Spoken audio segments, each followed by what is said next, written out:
Soy Martín Itamuzú, presidente del SODRE en Uruguay. Y bueno, acabamos de terminar una sesión bien interesante en un marco tan empresarial, donde estuvimos hablando sobre las industrias creativas y culturales y la importancia que tienen en el sector. Y fue divertido porque empecé preguntándole a cuántos venían de las industrias creativas y culturales, y siempre la respuesta es menos de la que finalmente hago la pregunta al final, y tenés a la mayoría levantando la mano, porque las personas creen que no son creativas o creen que no trabajan en una industria que se dedica a la creatividad. Y después, cuando empiezas a decir, bueno, el sector incluye la comunicación, incluye el marketing, incluye la moda, incluye el videojuego, incluye el software, incluye el teatro, la danza. Pero cuando decís industrias creativas, la gente solo piensa en el teatro y la danza, o el audiovisual, como mucho. Entonces, como empezar a entender que la economía naranja, como se le llama, es un espectro muy amplio y todos tenemos parte en todas las empresas hay parte de eso. Hay estudios hechos en el mundo que las industrias creativas son el 3% del PBI mundial, que es un montón. Entonces, está bueno como concientizar que la creatividad tiene que ser parte de todas las empresas y empoderar eso a las personas que llevan adelante la creatividad, que puede ser desde tener a alguien diseñando un packaging hasta pensar la página web. Entonces, cómo abrir ese ámbito es lo que estuvimos conversando hoy. A mí me pasa siempre que termino hablando con, no sé, los ingenieros que te dicen yo no soy creativo, y para mí no hay nada más creativo que un ingeniero. Pero hay como preconceptos de dónde está alojada la creatividad, que se vincula mucho con el arte y la cultura. Y la creatividad es transversal a todas las disciplinas, porque sin creatividad no va a haber...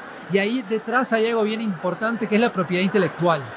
Que es que a alguien en algún momento se le ocurrió una idea de algo, de hacer este micrófono, de inventar este formato. Esa idea tiene un valor.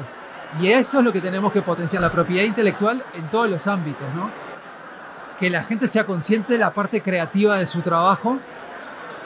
Me parece que las empresas tienen que apostar mucho más a tener capacitaciones en creatividad para las personas que trabajan, inclusive para aquellos que dicen que no trabajan en un área creativa.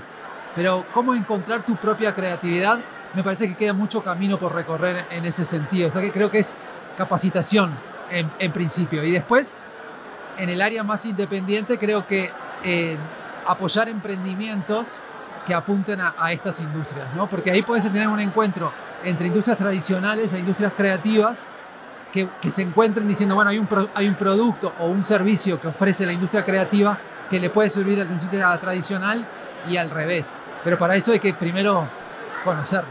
Hay muchas técnicas, obviamente, y de esto hay literatura un montón.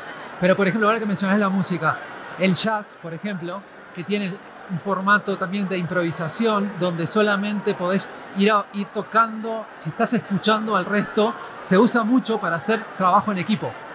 Entonces, entender que el trabajo en equipo es escuchar como ves al músico de jazz que componen espontáneamente. Entonces hay técnicas que tienen que ver más con lo lúdico, que se aplican a una dinámica donde hay gente que trabaja en otra cosa, que no son músicos, y que sirven para despertar esa sensación de unidad, ¿no? Y después hay muchas técnicas de la creatividad mismo, de uno como persona, que también ayuda a pensar de otra manera, ¿no? Esta cosa que está muy de moda, decir, pensar fuera de la caja, que ya decirlo es pensar adentro de la caja porque lo dice todo el mundo, pero ¿cómo romper con esa caja? No hay una caja, o sea, hay que pensar y pensar mucho más para adelante, ¿no? Algo que vos estás trayendo ahora, ¿cómo va a impactar dentro de 10, 20 años? Eso me parece que es lo que tenemos que empezar, si no vamos a seguir repitiendo modelos y no vamos a encontrar el valor agregado del emprendimiento que cada uno tenga. Ahí va a estar hablando en términos empresariales, el diferencial que va a generar competitividad. Si yo lo que hago es diferente a lo que vos haces, vamos a competir, vos con lo tuyo y yo con lo mío, pero de lo que creamos viene desde nuestra propia creatividad. No estamos repitiendo un modelo, porque si repetimos un modelo va a ser más de lo mismo. Esa es otra, ¿no? ¿Cuánta creatividad hay en un modelo de negocio? Y la gente no ve creatividad en un modelo de negocio. Un modelo de negocio es 100% creatividad. Es pensar en quién va a recibir lo que vos estás haciendo, y eso es como en el teatro se piensa cuáles son las audiencias que van a venir a ver esa obra. Tenés que segmentar, tenés que pensar, o sea que hay mucho para aprender de los dos lados. También lo ves en los programas educativos para empresas o para personas vinculadas a las empresas, que la materia creatividad está. Yo creo que quizás hay que enfocarlas desde otra perspectiva, pero creo que empieza cada vez más a aparecer porque es lo único que tenés de diferente a otro. Es lo que hay un informe del Banco Mundial que dice cuántos trabajos van a desaparecer dentro de 30 años.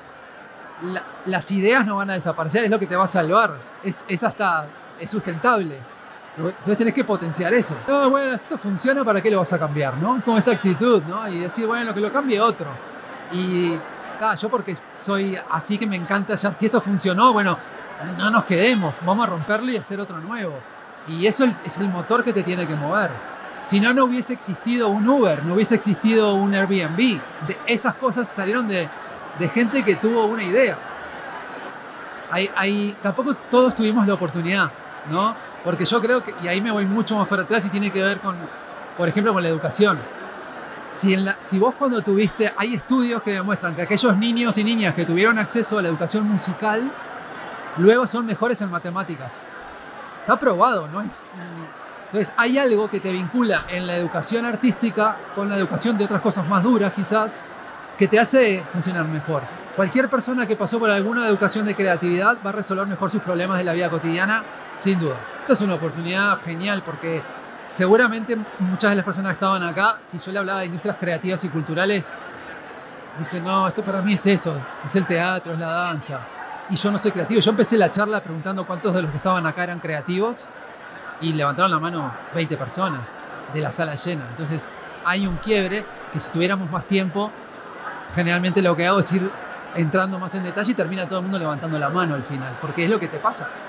Que lo que vamos haciendo son situaciones cotidianas donde vos tenés que ser creativo para resolverlas. Y no seguís un modelo.